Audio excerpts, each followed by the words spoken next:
In Footsteps of Kings is a new augmented reality app that adds another dimension to visits to historic sites across Fife. It was up to me, the castle hunter, the voice you can hear, not the gesture on the screen, to give it a whirl on its opening weekend, starting out with Aberdour Castle, already one of my favourite sites in the kingdom.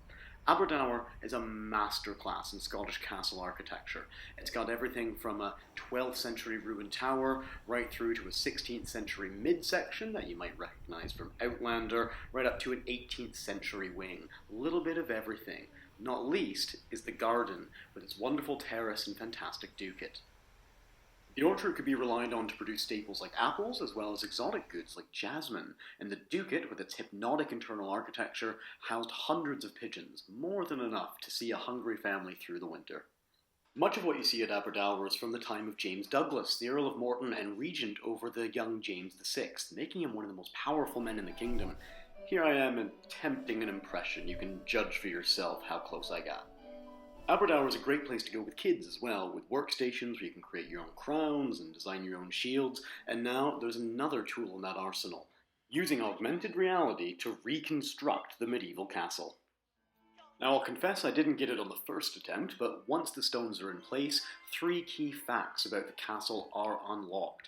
You also get a stamp on your map of historic sites across Fife. Currently it's focused on central Fife, but there are plans to expand. Once you've unlocked a location, you can then revisit it anytime, anywhere. Here I am firing arrows from the Markinch activity from the comfort of my living room. But with Aberdour all wrapped up, I took a quick train over to Kirkcaldy for spot number 2, the magnificently named Ravenscraig Castle, right on the east end of town. For my money, this is one of the most formidable castle entrances anywhere in Scotland. It's suitably brooding for a place with a name like Ravenscraig, and in fact it was built as one of the first castles in Scotland that was specifically able to handle artillery, both in terms of absorbing artillery shot and dishing it out. It was built for James II's queen, Mary of Guelders, so in this case it might be better to say that we are in fact in the footsteps of queens. Now, there have always been pirates prowling the coasts of Scotland, and the Firth of Forth is no exception, so I found it quite apt that your task at Ravenscraig Castle is to find the place marker and then set up a cannon to blow those pirates into oblivion, with the assistance of the friendly but decidedly mischievous Jester Jess. I've no doubt that James II would approve of all this. After all, he was obsessed with artillery weapons, to the point where he was killed from walking too close to one when it exploded. Hopefully it'll work out better for us. So take aim, fire, and watch that pirate ship sink to the bottom of the Firth of Forth. You've made Fife a safer place for us all, unlocked more factoids, and taken another step in the footsteps of kings. Next up was the official and crowd-pleasing launch of the app at Lochore Castle in Lochore Meadows Country Park. Being very much a ruinous castle, innovative approaches to interpretation have always been key for understanding and indeed enjoying your visit to the site. And there is a lot more to Lochore Castle than initially meets the eye. With Jess once more appearing to guide us, it's up to us to play Capture the Flag, clicking on them as they pop up around different components of a reconstructed version of the castle. And that's where we learn some surprising facts about this wee ruin.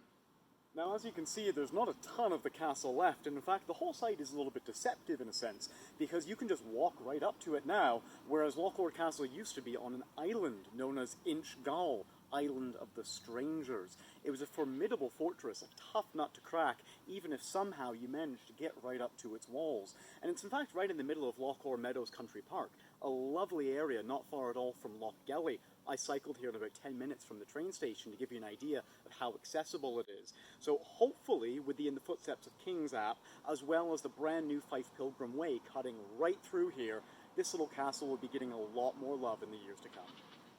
My final playground for the day was the Royal Retreat of Falkland, nestled at the bottom of the Lomond Hills.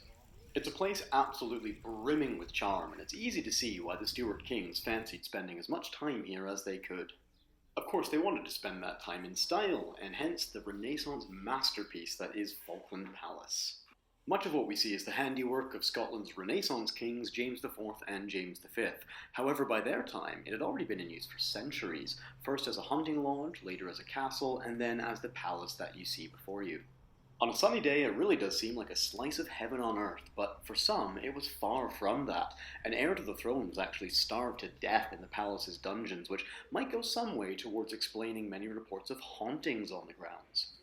Those two sides of the palace's past combined in a pretty unexpected way when I scanned that magic marker at the entrance, went inside to the old library, and found myself equipped with a tennis racket and ball. It was time to do some ghost busting. Of all the activities I tried so far, this one was far and away the most addictive, and I had an absolute riot giving a shot back at home. With Falkland's secrets cracked open and my map of Fife locations complete, it was time to hop back on the train, homebound to Edinburgh.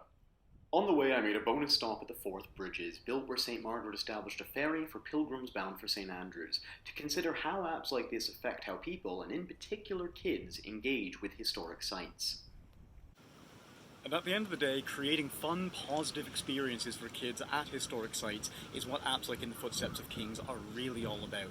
If even one kid, or say one teacher leading a group of kids through a ruin like Aberdour Castle, comes away with it and is able to say, yes, they had fun at this place, they want to go back, they want to learn more, that, in my mind, is a success.